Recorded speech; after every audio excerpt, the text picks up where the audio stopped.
let's just suppose that a driveway came off of this pavement line. I'll just kind of draw, a line in here, something like that. And this was a driveway that came off of that. So to locate in that field, you could take two shots right there, one for the edge of pavement and one for the gravel or for the driveway. Same thing here. But that's two shots instead of one. So you sort of defeat your option or your efficiency by doing that. So just to step back into this really quick, and I'm concentrating on line work first, and then I'm going to go to points and symbols second. So if I look at code table settings, there are some options up here. And if you've ever processed field to finish and you get a warning or a notation that there are multiple codes, and asks you what you want to do. Do you want to split your multiple codes? And your option is split all of them, don't split any of them, or prompt every time it finds one. So a multiple code is nothing more than two codes at the same shot, two or more codes at the same shot separated by a space. And a space is the default. You can actually change all of those kind of settings with special codes. I'm going to come back to those later. But let's set a couple points here. I'm going to draw locate points, and I'm going to say screen pick.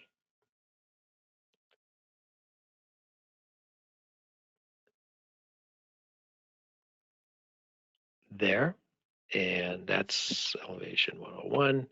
And let's say this is DRV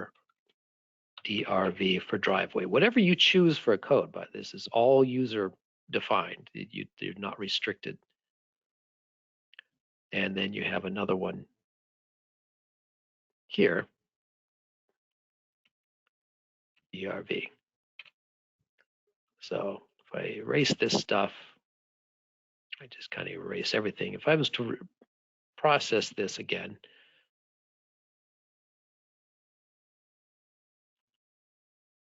all points, this is what I get. So I still have to draw these lines.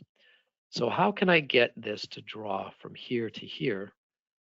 Well, the way you do that is first we have to define the code DRV. So I'm going to do that. DRV is going to be treated almost exactly the same as edge of pavement. So when you have a code that's already set up the way you like it, you simply highlight that one and then hit copy. So you can see everything is exactly with the same setup that it was before. And I'm just going to change the code to DRV, and I'm going to change the description to edge of driveway. I'm going to go ahead and allow it to be on the same layer as pavement.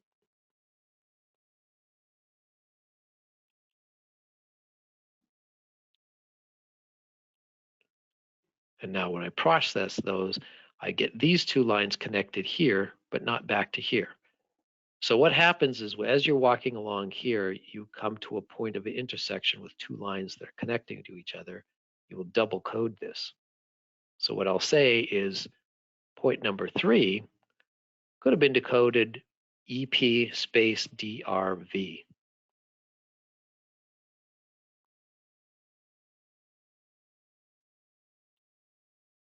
And when I do that, I'll get the first line to draw up from here to here. So to connect this back, how do I do that? So I'm going in a sequence, a numerical sequence. 3 goes to 5 and then to 6. How do I get 6 and 4 to connect? Well, I can code this as DRV as well. And you probably can see already what's going to happen is that, because it went from 3 to 4 to 5. So now we get to a little bit more complicated part in the field, and it's not complicated, but it's you need to think while you're connecting in the field, you need to just recognize the fact that you're drawing lines. So I want to make sure that it draws a line from 3 to 5 and from 4 to 6, and this Z-shaped pattern does not happen. So when you're first using field to finish, this kind of stuff happens to you. So this is the learning curve of understanding how you're connecting things compared to how you have it set up in your code table. So that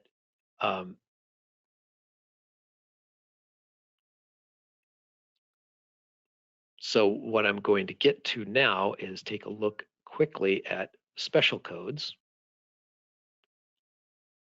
and then explain that if you're, let me just load the defaults. So these are the Carlson defaults straight out of the box when you load this up. Now, if you noticed quickly there, I do modify these things to shorten them so you can put in whatever you want in these spaces to, so I go from just B and E instead of beginning and end, but these are the defaults. So to stop and start line work, you have two options. You can begin code or begin a line work and end a line work. And then there's some other special codes that you're going to use. I'm not going to cover them all, but some of the obvious ones here that we use the most are like PC and PT. That's a beginning of a curve, end of a curve. Close, CLO will close a figure. Rectangle will create a four-sided figure using the rectangle code. Offsetting horizontally and vertically, very, very handy for things like curbs and retaining walls. Sidewalks, just shoot one side, offside the other, things like that. And then there is the ability here to tag non-surface points as you pick them up in the field, so it won't use them in your surface model. So it just adds a tag to it, and then the software knows that that's not supposed to be contoured to. And then there's a lot of things you can do with extra descriptions that we'll get into that here. So there's a lot. There's just a ton of drafting power right in here. In that example, the crews take advantage of a lot of the stuff in here. So I mentioned you can begin and end. The other option is, regardless of the line code that's in here, you can separate line codes by giving it a number. So all you do is you use your alpha code here. I have EP and DRV, and add a number to the end of it when I code it. So I don't have to do any special coding here. What I do, I'm just going to go in here and double click on a point.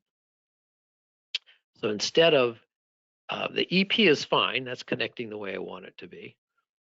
But I can cause, if I want this line to go to this line and this one to this one, what I could do is call this, say this is driveway 1 on this side. So this is DRV1. And this is DRV1. And this is DRV2.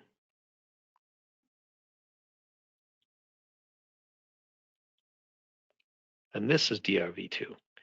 So it's going to, I'll just go ahead and process that real quick. So what it does is it treats it exactly like the code DRV, and it doesn't matter. It's going to treat DRV1 and DRV2 exactly the same as just DRV, and it will only connect all the ones together and all the twos together. So what some people do is they'll if they're going down a road, let's say, they'll say, well, everything on this side of the road is going to be a 1, everything on the other side is going to be a 2. So all my edge of pavements or curbs or whatever your code is are, at EP1s on this side, EP2s on the other side. It's a pretty easy way to keep track of it. A lot of users strictly go with numbers. They use the numbering system all the time and never bother with beginning and ending. I find it, depending on the job, is how you make your decision. Sometimes it's easier to begin and end if you have lots of stops and starts than to constantly try to remember how many numbers are on really large sites. You might be up to the 50th driveway and you lose track of which number you are. So in those cases, for me anyways, it's easier to stop and start, stop and start.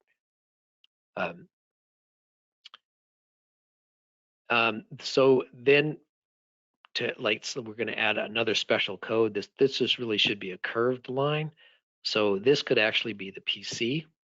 So all I have to do for that is space and a special code. So if you look at these multiple coding options, it works both the same for multiple codes. If the program finds a space, it sees the EP, it sees a space and sees the next one. It looks through the special codes and says, is there something in the special codes that wants me to do to modify this edge of pavement? So all those special codes are modifiers of the original code. If it doesn't find something there, it looks through the code table and says, okay, it's going to do whatever that code told me to do. So I've got two codes in here, just edge of pavement and driveway. So if I put in EP space PC, it's going to know that that's the point of the beginning of a curve.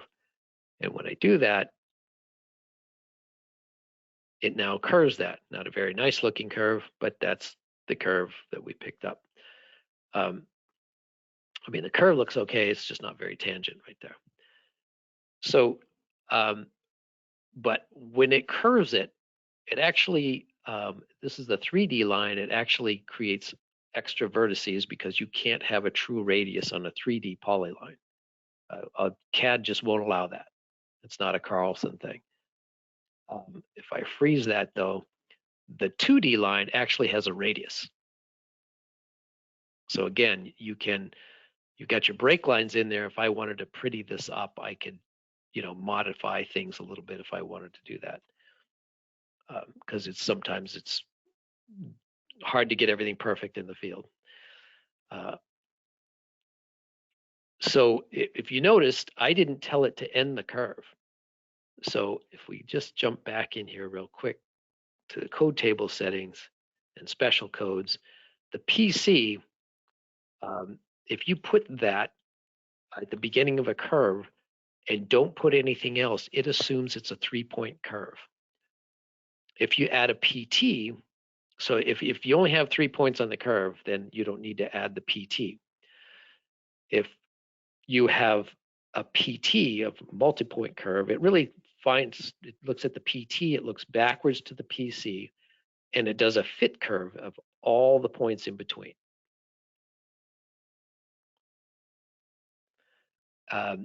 The other point of reference is, if you noticed, I did not tell it to begin a line. So I did not use the BEG code in this at all. That's because if it sees an EP or a DRV, it's already been told that it's supposed to draw a 3D and 2D. So as soon as the routine sees that code, it starts drawing the line. So in a sense, you don't really ever need to say beginning and end. You can pick one or the other if you're going to begin and end a curve. All right, I'm going to do a quick symbol here, and then I'm going to switch data sets. But anyways, if anybody has any questions at all, raise your hand and ask them right away as we go along. An hour is not a whole ton of time here, so I want to get to questions as quickly as we can. I'm going to draw another point here, just again, screen pick, and I'm going to say I have a utility pole off to the side. I'm going to give it the code UP for utility pole. So now I have to add that point to my code table. Back to field to finish, edit codes, and now let's add another new code.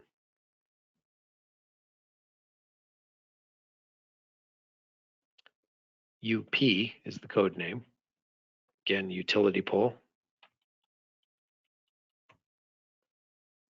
Description. This time I am going to put that in. So you notice on the use raw description, I get the whole thing that I typed out on line work. Now that's my preference because when I'm editing a data set, I like to see quickly that somebody miscoded something. So it's right there. I don't have to double click on the point or look in the CRD file or print it or anything like that. I can see on the screen. For me, I'm going to add this on all symbols, I'm going to add a description next to the symbol. So on my layer, main layer will be utility.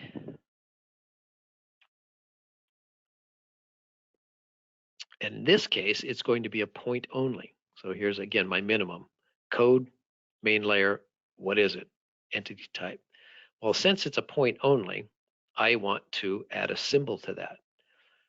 So you're going to get the point block, which is the Carlson point block with the 3 attributes, no matter what. But I want to add an optional symbol. So I click on the next tab, symbol, and hit set symbol. And I will grab a utility pole. I like this one. And there's a symbol size scaler. Now, the symbol size scaler is always going to be dependent on how big this block was created to begin with. So I can tell you that all the Carlson symbols that they give you in the points menu work really well with this symbol size scaler. So the scaler, that magic word scaler, that is a made up word, but what that means is it's going to use that value and multiply it times your drawing scale in the drawing setup. So that's how big that is. So if your symbols come out too big or too small, this is where you adjust it. You just come back in here and adjust this until it looks right. The unit symbol would be if you wanted it to draw exactly the same scale that it was drawn at. Now, some people use that for things like catch basins. So if you had a grate, a 2 foot by 2 foot grate, they would draw the block 2 foot by 2 foot and then use unit symbol, then it's drawn at the actual size. It is not scaled based upon the drawing scale. So regardless of the drawing scale, it's going to come in at the same size. So that's what that option is for. So if you're using things symbolically, which mostly is how I do it, you're going to use this value in the symbol size scaler. And here's a new one.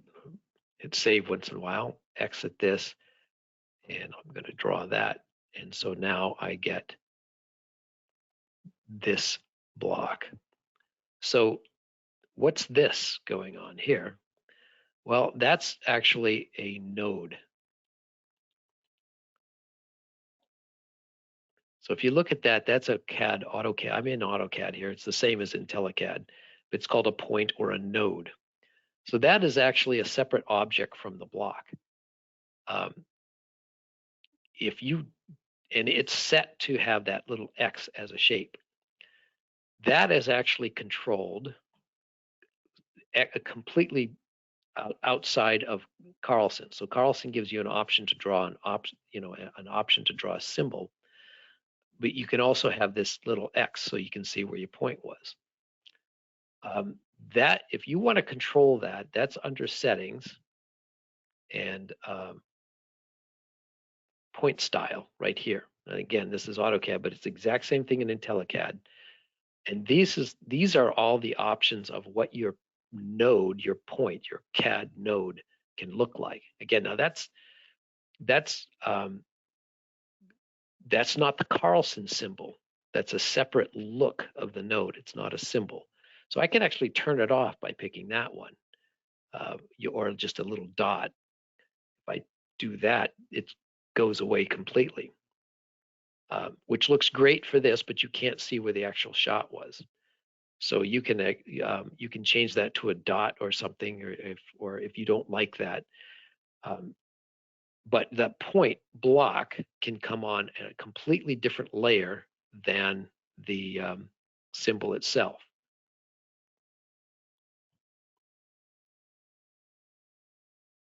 But if that's confusing you, that's what that is. That's a little node in there.